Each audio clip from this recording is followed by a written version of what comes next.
Assalamualaikum warahmatullahi wabarakatuh. Semak tak ada? Ada semak.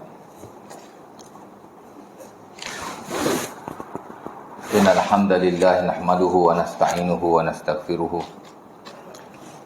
Wa na'udzu billahi min shururi anfusina min sayyiati a'malina may yahdihillahu fala mudilla lahu wa may yudlil fala hadiya lahu. Asyhadu an la ilaha illallah wa la syarika lahu.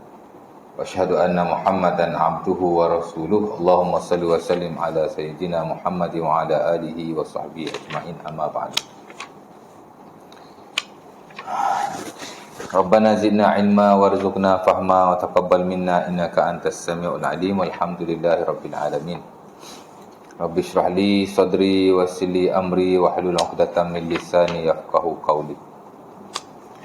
Syukur kepada Allah Subhanahu wa taala kerana pada malam ini dapat sama-sama kita berkumpul di surau kita untuk kita sambung kuliah kita yang telah lalu, yang kita tinggalkan pada bulan yang lepas, ya. Sekejap, tengok ke mana itu.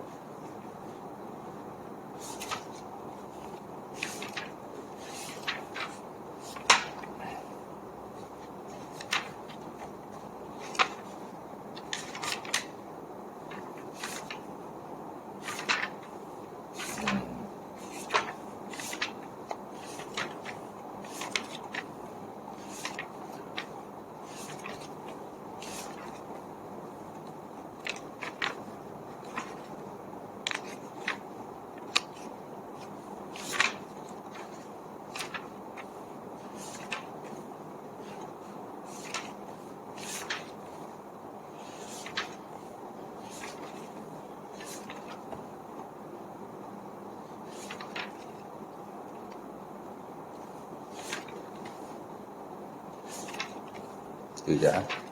Itu keluar rumah itu kan. Itu kita buat keluar rumah kan. Sekejap.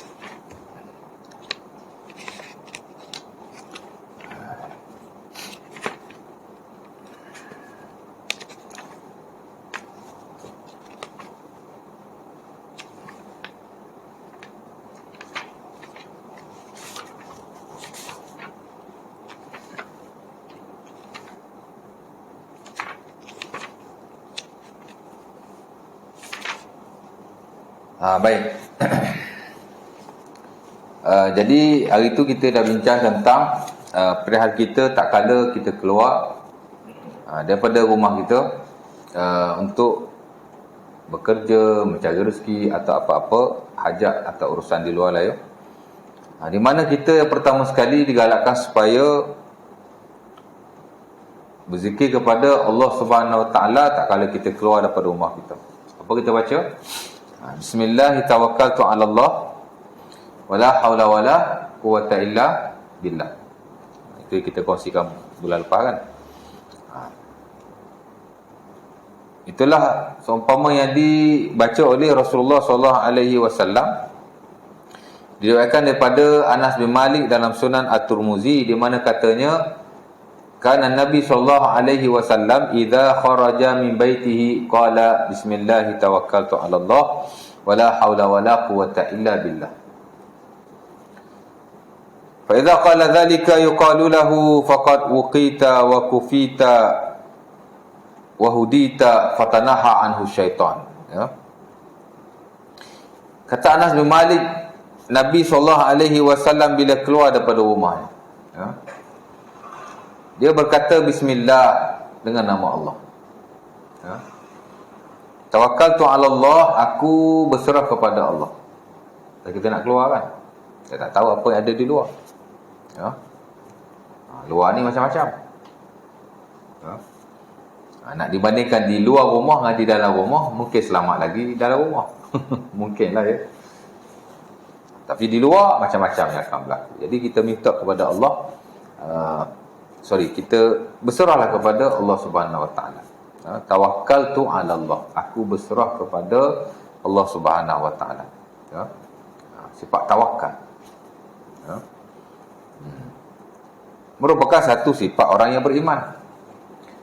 Lebih-lebih lagi kalau kita keluar tu nak cari rezeki. Memang kita amat-amat disuruh supaya bertawakal kepada Allah Subhanahu Wa Taala. Bahkan kalau kita lihat dalam banyak-banyak dipanggil galakan untuk kita lakukan bagi kita nak melancarkan rezeki kita ialah kita bertawakal kepada Allah. Sebab Nabi SAW sebut dalam beberapa hadis. Antara hadis yang diriwayatkan oleh Imam Tirmizi daripada Umar Al-Khattab.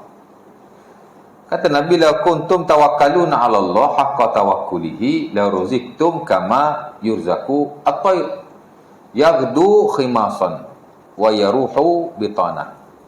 Ya. Kata Nabi, kalau kamu bersungguh-sungguh bertawakal kepada Allah dengan sebenar-benar tawakal, nescaya kamu akan diberi rezeki seumpama seekor burung. Dia keluar daripada sarangnya dalam keadaan perut yang kosong. Akhirnya dia balik dalam keadaan perut yang penuh. Sebab itu tawakal ni sebenarnya bukan main-main. Ya?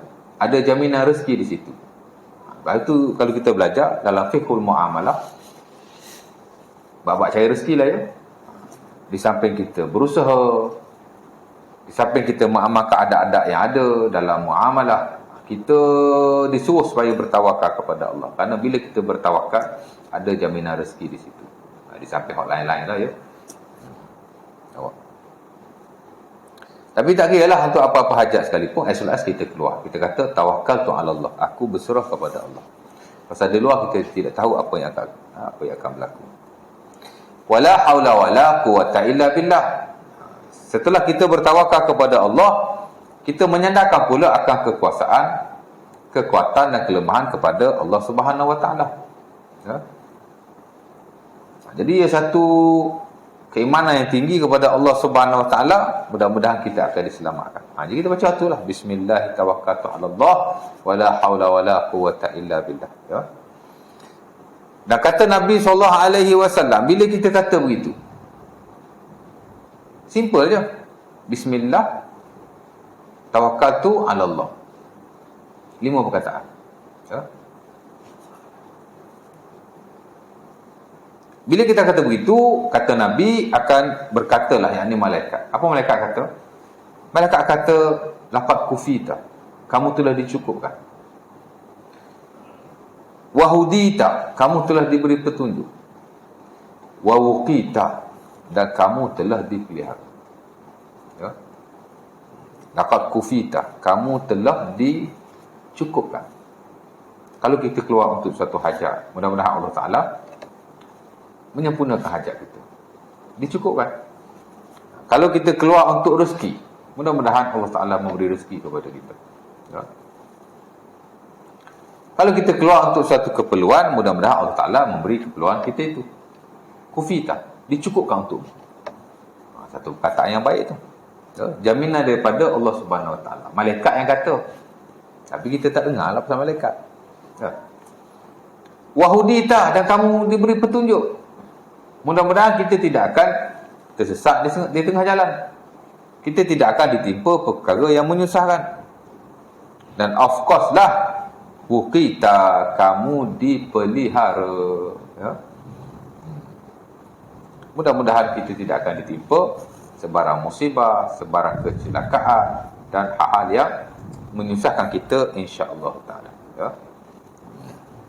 Dan ada lagi lah zikir yang lain, umpama diriwayatkan daripada Ummu Salamah. Ada tambahan sikit lah ya. Bismillah tawakkaltu 'ala Allah la haula wala quwwata illa billah. Allahumma inni a'udzubika an azil aw zal aw adil aw dal aw azlam aw uzlam aw ashhal aw yushhal alayya. Yang mana saya dah huraidah pada kuliah yang lalu. Jadi kalau ingat kedua-duanya baca. Tapi kalau tak ingat yang itu, cukup dengan bismillah tawakkaltu 'ala Allah wala haula wala quwwata illa billah. Ya. Baik, jadi dia satu zikir yang penting ya untuk kita baca bila kita keluar daripada rumah kita. Kemudian kita isilah masa yang kita ada dengan apa-apa bacaan Quran, apa-apa zikrullah, selawat Nabi atau seumpamanya. Tapi spesifik hak tu sajalah ya. Baik. Kemudian kita dah kongsi dulu, kita naik kenderaan, kita bacalah doa. Tuan-tuan dah tahu ya. Cuma yang kita tahu tu, subhanallazi sakhkhara lana hadza wa ma kunna lahu muqrinin wa inna ila rabbina lamunqalibun. Dia hanya first part saja. Sebenarnya dia panjang lagi ya. Bila kita buka pintu kereta, bismillah. Tutup pintu kereta, duduk atas kursi, alhamdulillah. Ya, seumpama Rasulullah SAW, Sunan Abi Dawud ni diriwayatkan daripada Ali bin Abi Talib daripada Rabi'ah, di mana Nabi SAW bila dia nak naik kenderaan, ya, bila dia meletak kakinya di atas telapak tempat letak kaki tu, Nabi akan kata bismillah. Kita tak naik unta, kuda pun tak naik, ya. Jadi boleh jadi masa kita buka pintu tu bismillah. Waktu itu first time kita nak masuk kenderaan. Kalau naik unta, first time nak naik unta, apa dia buat? Letak kaki je. Kita first time naik kereta, apa kita buat? Buka pintu lah kan? Baca masa tu bismillah, ya. Lepas tu bila Nabi duduk di atas kuda atau untanya, kita pun duduklah di atas kereta atau motosikal kita, alhamdulillah, ya. Kemudian baru kita baca subhanalladzi sakhkhara lana hadza wa ma kunna lahu muqrinin wa inna ila rabbina lamunqalibun. Kemudian kita kata Allahu akbar, Allahu akbar, Allahu akbar. 3 kali. Ya, memuji Allah Subhanahu wa taala. Ya. Alhamdulillah, alhamdulillah, alhamdulillah. Kemudian kita kata subhanaka inni zalamtu nafsi zulman katsiran faghfir li innahu la yaghfiru dzunuba illa anta. Minta ampun. Kita memuji Allah dengan mengagung-agungkannya, Allahu akbar 3 kali.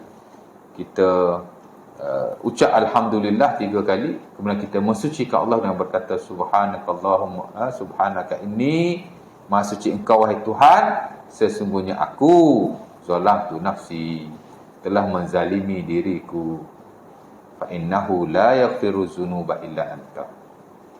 Ya, faghfirli fa innahu la yaghfiru dzunuba illa anta. Maka ampunkanlah aku, kerana tidak ada orang yang mengampunkan dosa-dosaku melainkan kamu. Minta ampun, ya.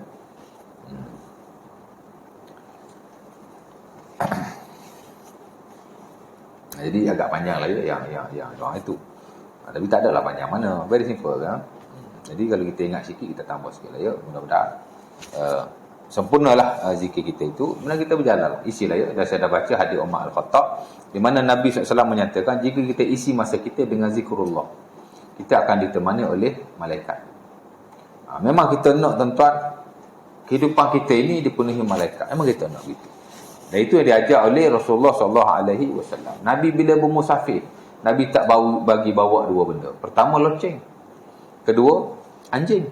Pasal apa? Pasal malaikat tak akan ikut.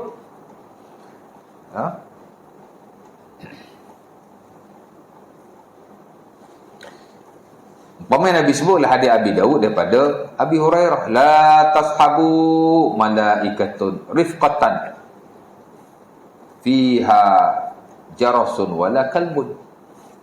Malaikat tidak akan bersama-sama dengan orang-orang yang bermusafir. Bersama mereka ada loceng dan ada anjing.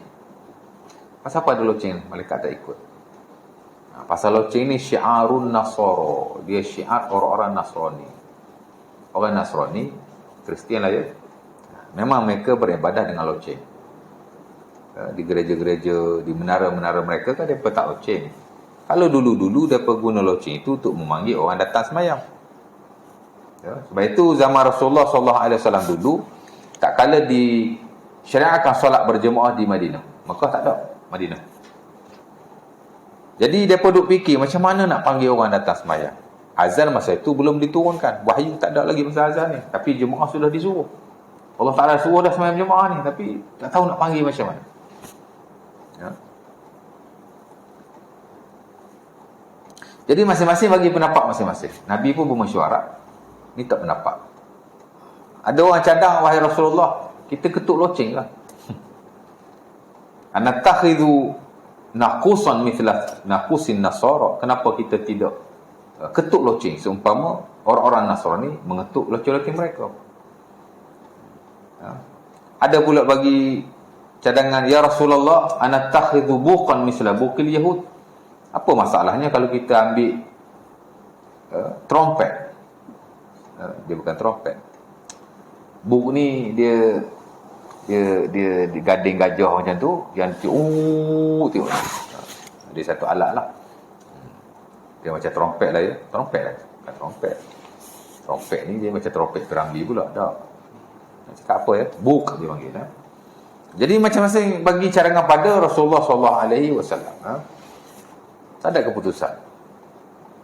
Balik. Balik-balik ada sahabat tu mimpi nama dia Abdullah bin Zaid. Jadi kita belajar dalam fiqhul azan, tentang azan lah ya. Kita akan dapatilah hadis itu. Sejarah tentang bagaimana permulaan azan disyariatkan. Begitulah keadaan. Mimpi malaikat mengajak Abdullah bin Zaid, ajak Umar Al-Khattab dan beberapa orang sahabat yang lain ajak azan dalam mimpi dia. Bila dia beritahu Nabi, Nabi pun menerimanya. Tapi asal-asal tak ada lah. Dia cadang benda-benda macam tu ya. Jadi cadang loceng Nabi tak setuju. Kenapa? Kerana itu ibadat orang Nasara. Cadang buk, trompet ataupun seruling tak bagi juga. Itu orang Yahudi. Jadi dia syiar. Habis tu banyak tempat kita guna loceng, sekolah guna loceng. Kalau ada kegunaannya tak apa. Ini saja-saja. Gantung kat rumah loceng buat biasa. Kalau boleh janganlah ya.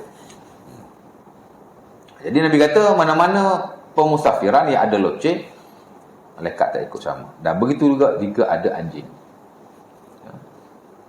Tapi kalau anjing digunakan tak apa. Orang Arab dulu memang dia berjalan dengan anjing, tapi anjing itu diguna untuk berburu, dia guna untuk jaga keselamatan dirinya ataupun jaga keselamatan rumah atau ladangnya, tak apalah. Ini saja-saja. Tak boleh.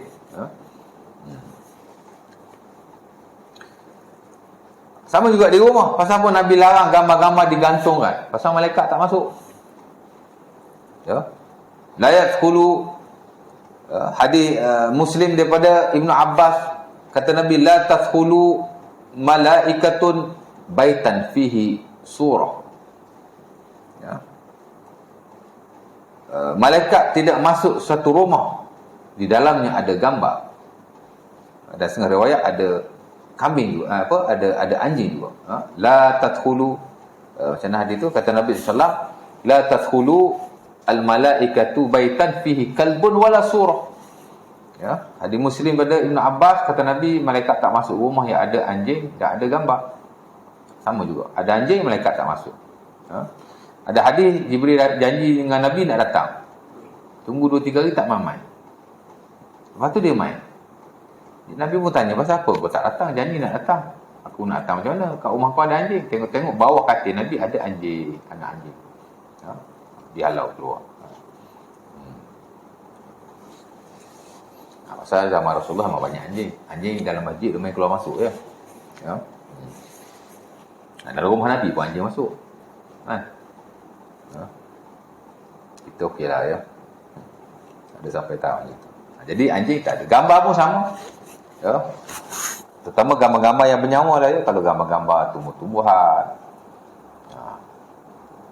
tak apa. Tapi kalau gambar-gambar haiwan, gambar-gambar manusia, ya, kalau boleh elakkan. Walaupun ada khilaf lagi lah dalam isu itu. Okey, baik. Jadi nak cerita begitulah ya. Isi dengan zikrullah. Dan jangan isi dengan benda-benda yang melalaikan. Kalau zaman dulu syair lah, saya dah baca dulu. Orang Arab dia suka berjalan, dia baca syair. Kalau baca syair yang baik tak apa, tapi kalau baca syair-syair yang tak baik. Pasal orang Arab dulu banyak syair-syair yang tidak baik. Ya. Baik. Setelah itu bila kita berjalan, apa yang berlaku? Hendaklah kita menyebarkan salam dan mendoakan orang lain, terutama ketika seseorang itu bersih. Bila kita berjalan kan, apa yang kita buat? Nombor 1, bagi salam. Ya. Menyebarkan salam dan mendoakan orang yang lain, terutama ketika bersin, termasuk daripada perkara baik yang dilakukan sesama Muslim. Ini akan memperkuatkan tali persaudaraan dan kasih sayang di antara sesama Muslim, apalagi jika keduanya disertai dengan muka ceria yang menggambarkan kegembiraan dan lapar dada antara satu dengan yang lain. Ya. Jadi bila kita dah keluar rumah, kita berjalan ke tempat kerja atau seumpamanya, Pasti kita akan berjumpa sesama kita. Confirm. Jadi apa yang perlu kita buat? Pertama sekali ialah kita memberi salam. Dan of course lah kita memberi salam dengan muka yang manis. Ya. Jadi salam-salam ni adalah satu ibadah yang besar dalam Islam sebenarnya. Ya. Syariat ni besar belaka. Kan? Ada orang kecil, semua besar. Semua ada kepentingan-kepentingannya. Sebab itu Allah Subhanahu Wa Taala mewahyukan syarat-syarat ini kepada kita dan untuk kebaikan kita juga. Bukan untuk Allah. Ya. Jadi bagi salam. Kenapa pengarang kata memberi salam ada satu perkara yang baik sesama Muslim, termasuk memperkuatkan tali persaudaraan dan kasih sayang di antara mereka. Sebab Nabi SAW memang ada sebut dalam beberapa hadis. Kata Nabi dalam Sahih Muslim daripada Abi Hurairah, la tadkhulul jannah hatta tu'minu. Kamu tidak akan masuk syurga sehinggalah kamu jadi orang yang beriman. Ya, Nabi sebut itu. Pasal apa? Pasal syarat nak masuk syurga mesti orang yang beriman. Apa maksud beriman? Mana bukan orang kafir lah. Ya. Dia mesti beriman kepada Allah Subhanahu Wa Taala. Mana orang Islam lah ya. Adapun orang yang tidak beriman, non-Muslim, memang diharamkan oleh Allah Subhanahu Wa Taala daripada memasuki syurga. Ya.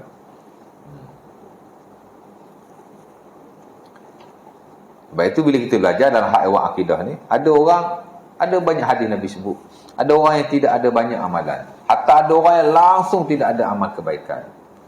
Dia panggil hadisus sahifah.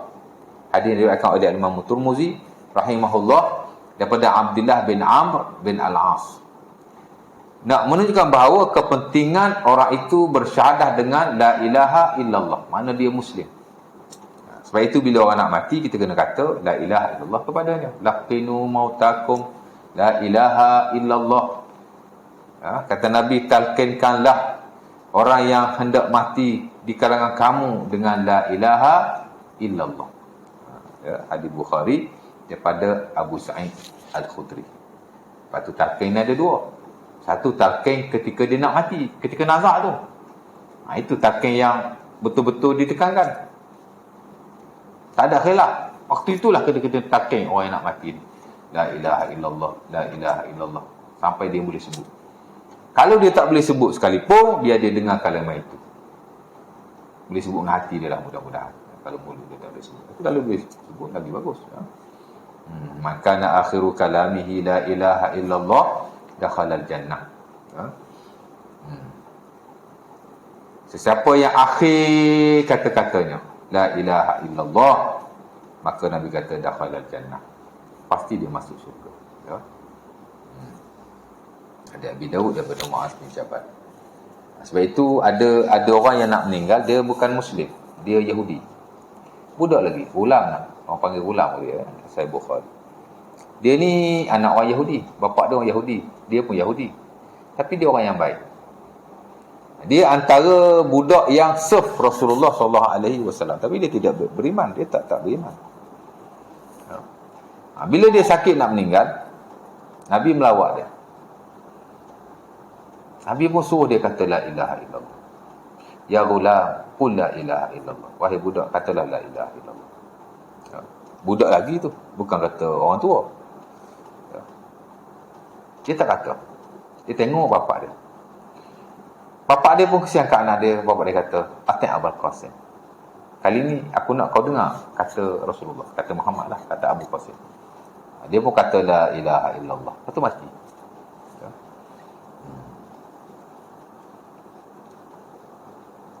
Jadi dia mati dengan la ilaha illallah walaupun dia hidup sebagai seorang Yahudi.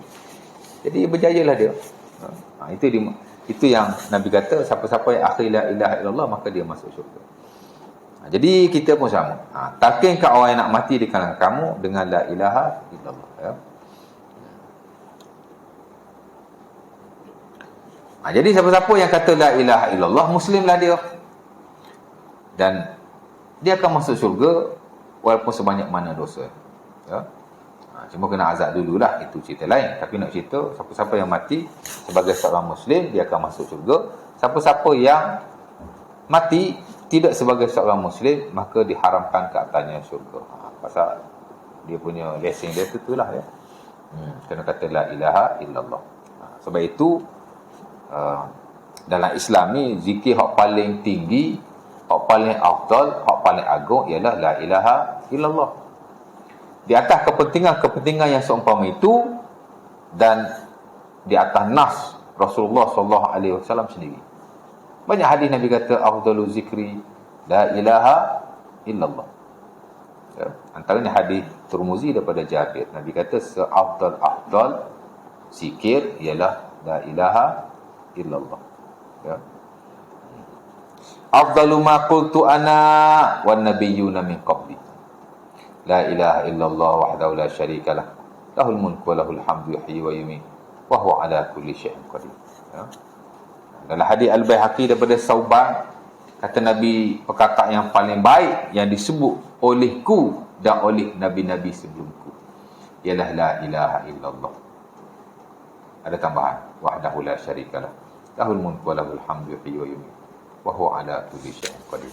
Ya. Sebab itu termasuk dalam zikir ada banyak kelebihannya ialah la ilaha illallah wahdahu la syarikalah, lahul mulku wa lahul hamdu yuhyi wa yumiit wa ala kulli syai'in qadir. Siapa-siapa yang baca 10 kali satu hari, 10 kali je, ya, maka dia dapat fadilat seumpama memerdekakan 3 orang di kalangan hamba Bani Israel, ya, walad Ismail. Kemudian akan diberi pelepasan kepadanya pada hari itu daripada syaitan dan tidak akan menimpanya perkara-perkara yang dia tidak sukai. 10 kali je. Bukan banyak. Nenek 10 kali. Siapa-siapa pula yang baca la ilaha illallah wahdahu la syarikalah lahul mulku wa lahul hamdu yuhyi wa yumiitu wa ala kulli syai'in qadir 1 kali, maka Nabi kata pada hari kiamat, 1 hari dah, 1 kali 1 hari, 1 kali 1 hari, 1 kali 1 hari. 1 kali bukan baik, bukan lama. Tak lama. Tuan-tuan baca perlahan 10 minit ya. 1 kali. Ya. Kalau baca biasa-biasa gini lagi sekejap. Maka Nabi kata akan datang pada hari kiamat. Nabi kata siapa-siapa yang baca la ilaha illallah wahdahu la syarikalah 100 kali 1 hari, tidak akan datang pada hari kiamat orang yang lain yang bawa pahala seumpama dia. Lam yaji ahadun afdal bimisli ma jaa illa maqala misla maqala au zada alaih. Ya, tu semua hadis Muslim. Ya. Ataupun Bukhari daripada Abi Hurairah dan sahabat-sahabat yang lain, dan dia hadis yang sahih, tak sahih. Hak 10 kali sahih, hak 100 kali pun sahih. Siapa-siapa yang baca 100 kali, Nabi kata tidak ada orang yang datang membawa kebaikan ataupun pahala lebih baik daripada dia, melainkan jika orang itu membaca seumpama dia baca, atau dia baca lebih banyak daripada orang itu. Ya. 1 kali ya. Jadi zikir ni ada kepentingannya dari sudut Islam tu sendiri dan keimanan dan fadilat tu sendiri. Ya. Sebab itu dia diangkat sebagai zikir ya. Terafdal lah ya. Jadi kita bacanya itulah. Ya.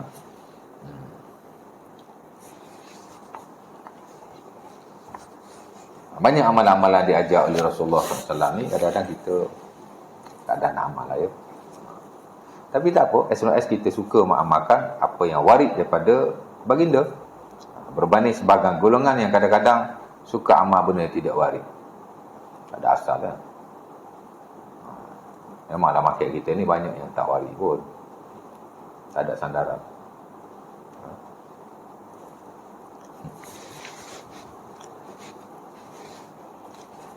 Balik pada yang tadi ya.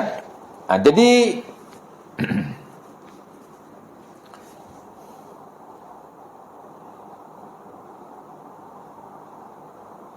Nabi kata la tadkhulul jannah hatta tu'minu. Kamu takkan masuk syurga melainkan kamu beriman. Memang syarat nak masuk syurga mesti beriman.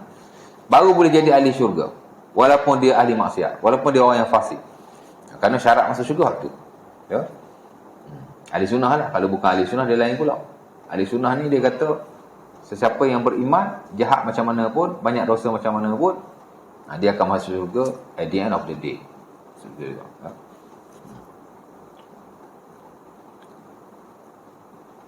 Ada sebahagian kata kalau dia buat dosa besar dia tak masuk syurga. Itu Mu'tazilah. Mu'tazilah dia kata orang yang dosa besar dia kekal dalam neraka. Dia ada dalil dia juga. Tapi yang majoriti, yang ahli sunnah punya tidak begitu. Kerana banyak hadis Nabi yang Nabi sebut orang yang banyak dosa pun at the end of the day dia masuk syurga dengan syarat dia beriman dan dia tidak mensyirikkan Allah Subhanahu Wa Taala. Kalau syirik habislah. Wala tu'minu hatta tahabbu. Nabi kata kamu tak boleh masuk syurga melainkan kamu beriman, dan kamu tidak beriman melainkan kamu kasih mengasihi antara satu dengan yang lain. Ya. Nak masuk syurga kena jadi orang yang beriman. Nak sempurna iman kena berkasih sayang sesama muslim. Ya. Itu yang payah tu. Itulah siapa-siapa pun. Ha?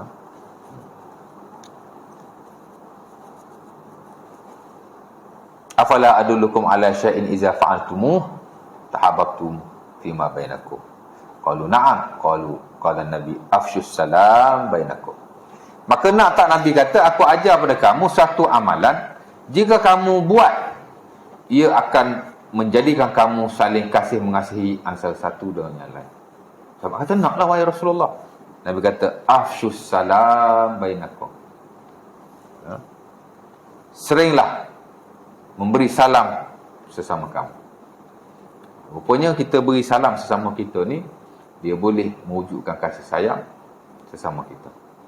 Semakin banyak kita bagi salam, semakin kita akan saling sayang menyayangi antara satu dengan yang lain. Tapi kita ni jarang bagi salam. Kalau bagi salam pun tak tahulah. Tapi kena cubalah kita beri salam. Kata Abdullah bin Amr bin Al-As, Nabi SAW ditanya, wahai Rasulullah, ya Rasulullah, ayul islami khair? Manakah Islam yang paling baik? Kata Nabi, tut'imut ta'am, kamu beri orang makan. Wa taqra'us salam, kamu beri salam. Ala man arafta wa ala man lam ta'rif. Kepada orang yang kamu kenal dan kepada orang yang kamu tidak kenal. Ini pun kita payah juga. Orang kita kenal, kita bagi salam lah. Tapi orang tak kenal, kadang kita tak bagi salam. So, kita miss lah di situ. Sedangkan Nabi kata, itulah Islam yang paling baik. Itulah kita memberi salam kepada sesiapa sahaja, as long as dia adalah Muslim. Itu disebut sebagai ifsya'us salam. Sebab itu, Al-Imam Nawawi rahimahullah, dalam Riyadhus Salihin. Riyadhus Salihin ada 372 bab. Banyak bab dia bab mari tentang perihal memberi salam. Bahkan ada satu kitab yang besar dalam buku itu. Dalam buku itu ada kitab. Ada 6 atau 7 kitab. Salah satu ialah Kitabus Salam, The Book of Greeting. Dan di bawah Kitabus Salam tak kurang daripada 6 bab, tak silap saya. Antaranya ialah dia panggil bab Fatlus Salam, bab kelebihan salam. Apa fadilat bila kita memberi salam? Ya. Wal amru bi ifsya'ihi, bab perintah memberi salam. Memberi salam ni perintah sebenarnya. Ya. Walaupun tidak wajib, tapi ia satu benda yang diperintahkan oleh Allah Subhanahu Wa Taala. Ya. Jadi satu syarat yang besar. Kaifiyatus salam, kafiat macam mana nak bagi salam. Dan ada bab yang lain disebut bab adabis salam, bab adab memberi salam. Ya. Dan salam ni sebenarnya dia bermula daripada seawal penciptaan Nabi Adam alaihissalam. Mula dia. Bila Allah Subhanahu Wa Taala ciptakan Nabi Adam, Allah Taala suruh Nabi Adam pergi bagi salam kat malaikat. Ya, seumpama yang diriwayatkan dalam Sahih Bukhari dan Muslim daripada Abi Hurairah radhiyallahu taala anhu. Katanya lamma khalaqallahu Adam qala lahu idhab fasallim ala ulaika nafarin minal malaikati julusin.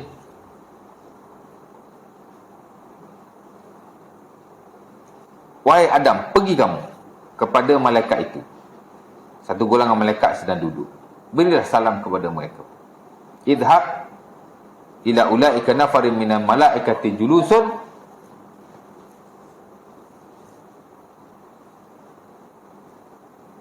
beri salam kepada mereka dan kamu dengar apa yang mereka jawab. Fasma' ma yuhayyuna, kamu dengar apa yang mereka jawab. Fa innahu tahiyyatuka wa tahiyyatu zurriyyatika, itulah ucapan kamu dan ucapan zuriat-zuriat selepas kamu. Fa dhahaba wa qala assalamu alaikum, dia pun pergi, dia kata assalamu alaikum. Malaikat pun jawab waalaikumsalam warahmatullah. Ya, sebab Adam seorang kan, dia kata waalaikumsalam warahmatullah. Dan kata kamu salam dan rahmat Allah. Kita bagi salam ni bukan assalamualaikum saja, kita boleh kata assalamualaikum, itu yang afdal. Kita boleh kata assalamualaikum pun boleh. Ya. Nabi ada bagi assalamualaikum. Isteri Nabi pun ada bagi salam assalamualaikum. Sahabat Nabi pun ada bagi salam assalamualaikum. Tapi yang afdal assalamualaikum, itu lebih afdal. Lebih afdal lagi assalamualaikum warahmatullahi, lebih afdal lagi assalamualaikum warahmatullahi wabarakatuh. Ya. Tapi sekurang-kurang salam assalamualaikum boleh. Tak ada salam. Tu kita baca dalam tasyahud tu assalamualaikum ayyuhan nabi. Salam pada nabi tu kan. Boleh juga, tapi yang afdal guna lafaz plural assalamualaikum, itu lebih baik. Baik. Ketika kita memberi salam, kita juga hendaklah sertai dengan muka yang ceria. Ini pun satu benda yang penting, di mana kita hendaklah sentiasa manis muka kepada sesama muslim. Al-basmatu fi wajhi akhika sadaqah. Nabi sebutlah hadis Tirmizi daripada Abi Hurairah. Abi Hurairah, tak silap saya dah ya. Nabi kata, senyum kamu kepada wajah saudara kamu adalah sedekah. Ya. Dalam hadis yang lain Nabi kata, la yahqiranna ahadukum minal ma'rufi syai'an walau an talqa akhaka biwajhin talib. Janganlah kamu meremeh-remehkan kebaikan walaupun benda itu kecil. Walaupun sekadar kamu berjumpa saudara kamu dan kamu senyum kepadanya. Benda kecil je Nabi kata, tapi jangan kamu remehkan hal itu. Kadang-kadang benda yang kecil ni kesan dia besar. Kesan dia tu besar. Ya.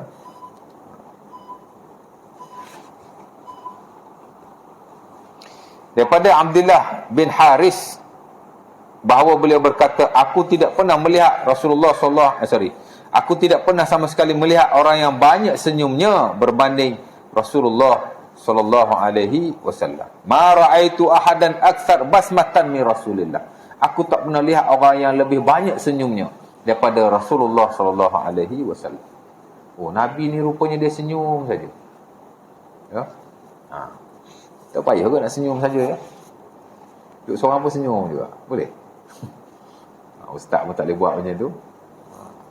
Seorang tak apalah ya. Tapi kalau kita duduk ramai-ramai ni, muka bagi manis sikit lah. Ya. Ada orang ni memang dia natural dia macam tu. Muka macam senyum. Walaupun dia tak senyum, dia macam senyum aja. Untunglah orang macam tu ya. Ada orang ni jenis muka masam. Kalau dia senyum pun nampak masam juga. Kalau dia tak senyum, lagi masam. Untunglah ya orang jenis muka manis gitu ya. Tapi tak kisahlah kita ni muka masam ke, muka manis ke. Tapi kalau kita cuba memaniskan muka kita, cuba senyumlah, maka ia satu ibadah yang besar di sisi Allah Subhanahu Wa Taala. Ya. Kita ni kadang-kadang lihat ibadah ni hanya dari sudut prospek ibadah-ibadah waktu lah, semaya, puasa, baca Quran. Tapi ibadah-ibadah yang kita kata kecil lah. Kan Nabi kata, jangan kamu pandang suatu kebaikan itu kecil. Walaupun sekadar senyum pada saudara kamu. Kita anggap tu yang ni kecil ni. Baca zikir keluar rumah kecil ni. Senyum kecil ni. Masuk masjid bagi RM5 kecil ni. Bagi RM1,000 besar. Kita pandang benda-benda kecil seumpama itu. Sekarang Nabi kata, jangan kamu pandang remeh benda-benda yang kecil seumpama itu. Benda baik ni lagi banyak, lagi bagus. Hak besar-besar pun kita nak juga. Tapi hak kecil-kecil jangan sekali-kali kita meremehkan. Ya? Macam kita dengan jiran-jiran lah. Kadang-kadang kita nak tunggu bagi kat depa yang besar-besar, buat kenduri baru kita nak panggil depa. Sedangkan Nabi SAW ajar kepada kita, kalau kita masak bagi kuah pun tak apa. Ya? Hatta isteri Nabi SAW, bila dia masak, Aisyah, Nabi suruh perbanyakkan kuah bagi kat jiran. Lauk sikit pun tak apalah, berjanji kuah bagi banyak. Ada something yang kita bagi pada mereka. Ya. Kita keluar balik kan, beli buah, bagilah mereka sikit. Ya. Berbuat baik kepada jiran. Ya. Itu pun satu benda yang penting. Ya.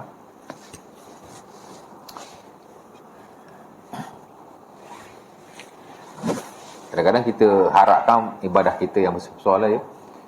Kukuk hari kiamat nanti kita nak harapkan semayang kita banyak, ya. Puasa kita banyak. Tapi mana tahu, ada hamba Allah bila hari kiamat nanti, yang dia lihat ialah pahala dia yang kecil-kecil tu banyak. Ya. Yang boleh jadi pahala itu yang akan memasukkan dia ke dalam syurga. Kok kecil-kecil yang dia buat. Dan ini berlaku. Ya. Nabi SAW sebut, ada seorang, dia masuk syurga bukan kerana semayang dia. Bukan kerana puasa dia. Tapi kerana dia memotong sepohong pokok. Yang mana pokok itu mengganggu lalu lalang orang yang berjalan. Dan Sahih Muslim. Nabi kata, dakhala rajulun al-jannah li syajaratin qata'aha tu'zi an-nas. Nabi kata ada seorang lelaki dia masuk syurga. Bukan kerana ibadah-ibadah yang besar. Tapi hanya kerana dia potong sepohong pokok. Di mana pokok tu berada di tengah-tengah jalan, dia menyusahkan orang lalu lalang. Boleh jadi dia tengok pokok ni, tak boleh jadi pokok ni duduk tengah jalan ni. Nyusah orang nak lalu ni. Dia potong pokok tu. Dengan sebab dia potong pokok tu masuk syurga tau. Lepas tu Nabi kata, la tahqiranna minal ma'rufi syai'an. Jangan kita pandang remeh pada benda baik. Walaupun kecil. Ya. InsyaAllah. Baik, jadi senyum ya. Jadi kita cubalah senyum sebaik mungkin. Saya pun senyumlah ya. Bagus juga kalau kita senyum kan kurang stres. Saya tak tahulah scientifically betul ke tidak. Katanya kalau kita senyum apa? Tak tahulah ya. Kita punya urat saraf ni jadi bagus. Dia keluarkan hormon-hormon yang tak tahulah betul ke tidak. Tapi yang kita tahu, bila orang sentiasa senyum, dia tak stres. Bila tak stres, dia tak sakit. Ya. Kalau masam je, stres aja. Ada banyak lagi lah ya kepentingannya. Penulis buat mari banyak hadis di Nabi SAW berkaitan dengan salam. Hak Muslim sesama Muslim ada 6. Ini hadis Al-Bara' bin Azib yang diriwayatkan dalam Sunan Abi Daud. Salah satu daripada hak sesama Muslim ialah memberi salam. Ya. Maksudnya bila kita beri salam, kita telah menunaikan hak sesama Muslim. Cuma tak wajib lah ya, bagi salam ni tak wajib di sisi majoriti. Tapi jawab salam tu wajib. Bila orang bagi salam, kita wajib menjawab. Ya.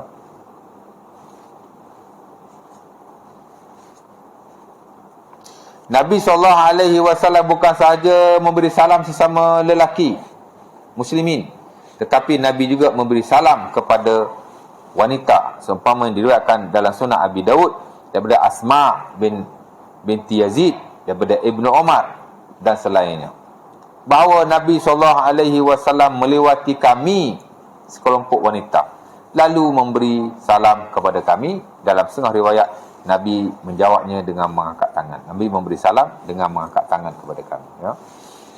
Marran Nabi ala nisa'in fil masjid fa'alwa biadihi taslim.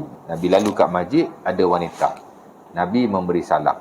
Ada riwayat Nabi hanya mengangkat tangan kepada mereka, bagi syarat. Tengoklah, kalau boleh bagi salam, bagi salam. Kalau tak boleh bagi salam, dia angkat tangan. Sebab tu kalau kita tak boleh bagi salam, angkat tangan. Ia satu ibadah juga. Ya. Syarat. Kan salam tak boleh kan? Ganti salam. Mudah-mudahan dapat pahala ya. Cukup tu, dah isyak dah pun. Ada tanya apa-apa? Ada soalan? Kemudian ada sikit lagi, mungkin saya akan baca selepas ini.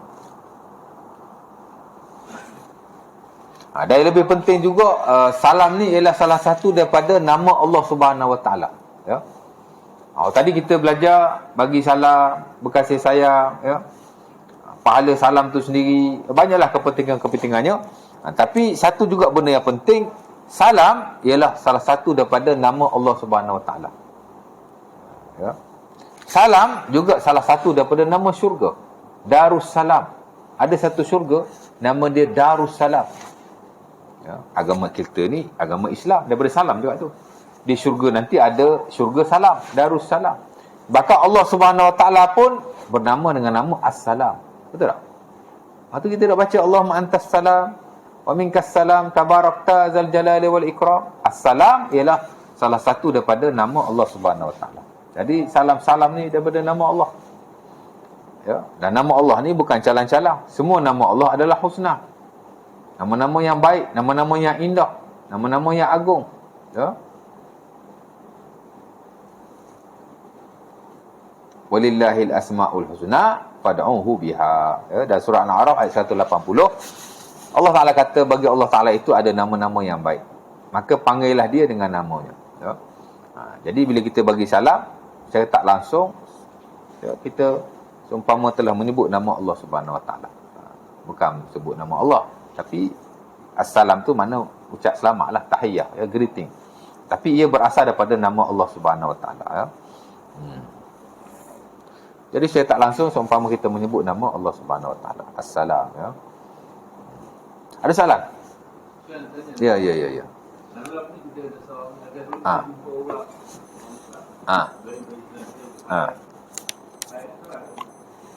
bagi salam kawan yang bukan Islam. Baik. Bagi salam ni sebaik-baiknya kita lafaz yang penuh lah, ya. Assalamualaikum warahmatullahi wabarakatuh, atau sekurang-kurangnya Assalamualaikum.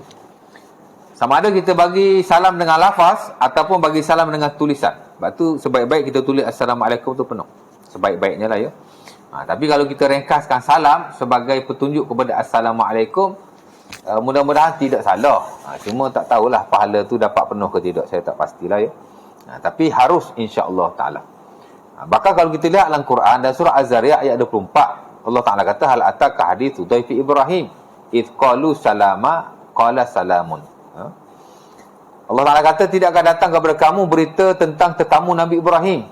Nabi Ibrahim didatangi beberapa orang tetamu. Dikatakan malaikat Jibril, Mikail dan Israfil datang kepadanya dalam bentuk manusia. Dan Allah Taala kata faqalu salama qala salamun. Mereka berkata salam. Ibrahim pun berkata salam. Yang ni dia kata Assalamualaikum. Cuma Allah Ta'ala sebut tu salama. Ya. Jadi kalau kita jawab salam pun should be okay. Tapi kalau kita bagi lafaz yang penuh, tak ada dakwa-dakwi. Sebab tu saya kalau saya WhatsApp haji kan, biasa saya akan bagi lafaz salam yang penuh. Saya tak bagi simple lah, ya. Baik, itu satu hal. Hal yang kedua, kita bagi salam sama Muslim tak ada pertikaian lah. Memang digalakkan, disunahkan, ya. Cuma kepada selain Muslim, adakah kita boleh beri salam seumpama sama Muslim atau tidak? Sebenarnya ulama khilaf. Sebahagian membenarkan, boleh. Kerana dia mengikut apa yang diberi pendapat oleh sahabat Nabi nama Ibn Abbas. Dia kata boleh beri salam kepada orang bukan Islam, termasuk orang Yahudi dan Nasara. Kerana beri salam ni dia adalah greeting. Greeting tak ada masalah. Tapi majoriti melarang lah, ya. Memberi salam Assalamualaikum warahmatullahi wabarakatuh kepada non-Muslim. Habis tu nak buat macam mana? Bagi greeting yang lain.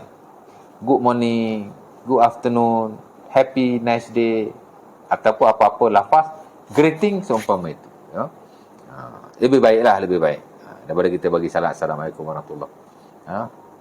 Habis tu kalau mereka bagi salam kat kita, sama juga. Ada ulama kata jawab macam mereka bagi. Kalau dia bagi Assalamualaikum warahmatullahi, kita pun Assalamualaikum warahmatullahi.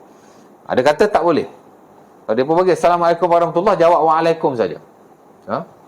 Jadi ada khilaf lah dalam isu itu. Tapi kalau kita bagi salam, bagi hotline lah. Bagi good morning ke, good afternoon ke. Mereka kalau mereka pun bagi salam juga. Susah juga tu. Nak jawab hotline ke. Sebagian kata dia kata boleh. Pasal apa?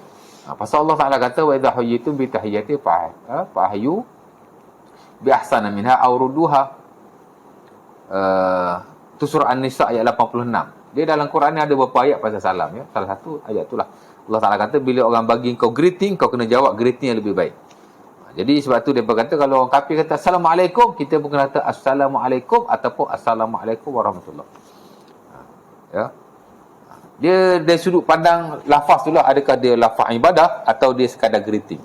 Ada sebagai ulama kata ni lafaz ibadah, dia tak boleh kepada non-Muslim. Bagi tak boleh, jawab tak boleh. Ada seorang kata dia greeting. Dia hanya greeting. Berpahala tapi greeting.